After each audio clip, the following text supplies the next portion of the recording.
नीतू की उम्र भी केवल 10 साल थी। कानपुर के एक छोटे से मोहल्ले में वह एक पुराने हवेली जैसे मकान में अपनी मां दुलारी के साथ रहती थी। कानपुर में आज से करीब 30 साल पहले दुलारी की शादी हुई थी। गांव की होने के कारण शहर के तौर तरीके उसे समझ नहीं आते थे। दुलारी के पति भगतराम बाजार में एक दुकान में नौकरी करते थे। आज से करीब 5 साल पहले उनके सिर में तेज दर्द उठा। अस्पताल ले गए, वहां सारे टेस्ट हुए तो डॉक्टर ने बताया इन्हें ब्रेन ट्यूमर है।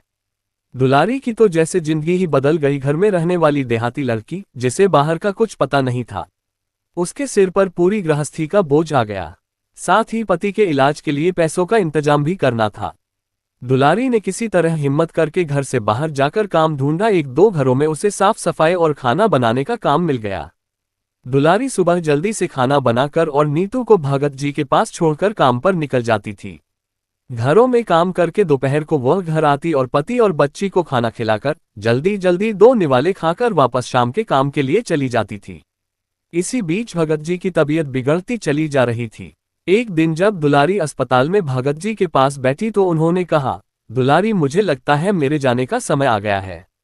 तू नीतू का ध्यान रखना और जिस हवेली में हम रहते हैं वो मेरे पिताजी के नाम थी, कभी भी उसे मत छोड़ना। बहुत मजबूरी हो तभी मकान बेचने के बारे में सोचना। नीतू को उन्होंने बहुत प्यार किया। दुलारी बिना कुछ बोले बस रोए जा रही थी। अगले दिन सुबह भगत जी चल बसे। दुलारी को कुछ समझ नहीं आ रहा था। आस पड़ोस के कुछ लोगों ने उनका अंतिम संस्कार कराया। किसी तरह 13वीं की गई। 13वीं के 2 दिन बाद ही भगत जी के रिश्तेदार मकान पर हिस्से का दावा करने लगे। लेकिन इन 13 दिनों में और भगत जी के आखिरी शब्दों ने दुलारी को मजबूत कर दिया। दुलारी सारी बात सुनकर सबके सामने आकर खड़ी हो गई और बोली, ये हवेली मेरे ससुर जी के नाम थी और मेरे पति उनके इकलौते बेटे थे। इस पर अब मेरा और मेरी बेटी का हक है। आप सब लोग चले जाइए यहाँ से।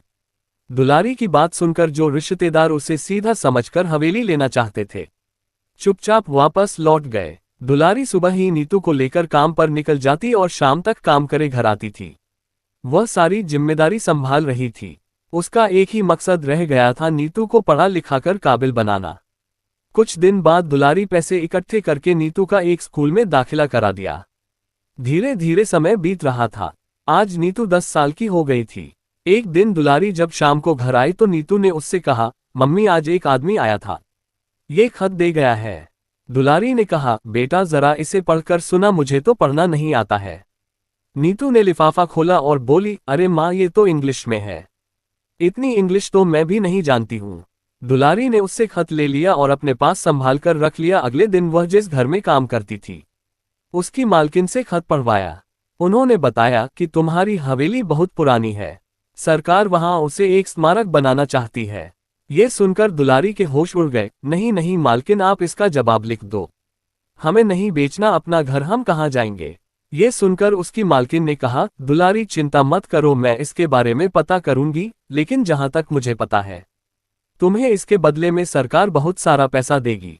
दुलारी ने कहा, मालकिन, हम पैसा लेकर क्या करेंगे, हमारा गुजारा तो हो ही जाता है। मालकिन ने उससे कहा, अच्छा 1-2 दिन रुक जा, मैं सब पता करके बताती हूँ। दुलारी काम खत्म करके घर आ गई। उसे आज बहुत चिंता हो रही थी।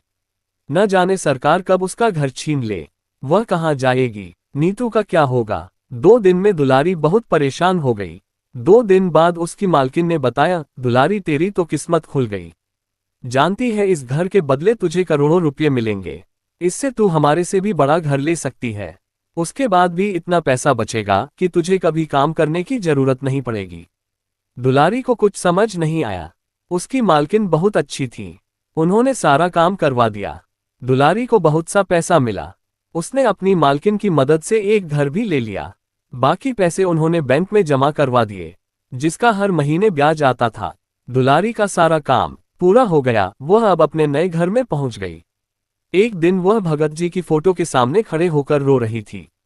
नीतू के पूछने पर उसने बताया कि देख बेटी, तेरे पिता के साथ मैं केवल 5 साल रही, लेकिन उन्होंने आखिरी वक्त में अपनी सूझबूझ से मुझे मकाने के लिए डटे रहने को कहा, जिससे आज हम यहाँ तक पहुँच पाए। अपने आखिरी समय में भी उन्होंने केवल हमारे बारे में सोचा। उस समय मैं कुछ नहीं जानती थी। हमारी हवेली पर तो रिश्तेदार ही कब्जा कर लेते। ये सुनकर नीतू की आंखों से भी आंसू बहने लगे। वो बोली, काश आज पापा जिंदा होते तो कितने खुश होते।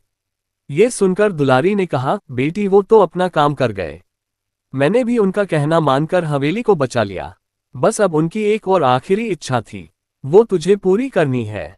वे चाहते थे कि उनकी बेटी बहुत लायक बन जाए। नीतू ने कहा, माँ तुम चिंता मत करो, मैं एक दिन जरूर पापा का नाम रोशन करूंगी। दुलारी अब भी सभी घरों में काम करती थी। उसने नीतू का दाखिला एक बड़े स्कूल में करा दिया और अच्छी सी ट्यूशन भी लगवा दी थी। नीतू पढ़ाई करते हुए एक दिन IAS ऑफिसर बन गई।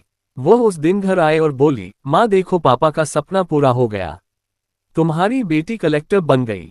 माँ अब तुम्हें काम पर जाने की कोई जरूरत नहीं है, अब आप आराम करो। वैसे भी हमारे पास पैसे की कोई कमी नहीं है। दुलारी बहुत खुश हुई, बेटी आज तूने अपने पिता की आखिरी इच्छा भी पूरी कर दी।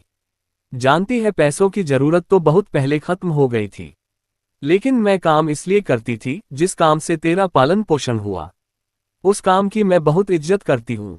दुलारी और नीतू दोनों भगत जी की फोटो के सामने खड़ी थीं। दुलारी ने कुछ देर उनसे बात की, फिर आकर पलंग पर बैठ गई। वह बोली, बस बेटी अब मेरा काम पूरा हो गया, अब मुझे मुक्ति मिल जाएगी। ये कहकर दुलारी एक और लुढ़क गई। नीतू ने भागकर उसे उठाया, लेकिन वह अब कहाँ, वह तो मुक्त हो चुकी थी। नीतू रोते रोते यही सोच रही थी, आखिर मेरी माँ ने क्यों कभी सुख नहीं उठा पाया। आज अब उनके सुख उठाने का समय आया तो भगवान ने उन्हें अपने पास बुला लिया।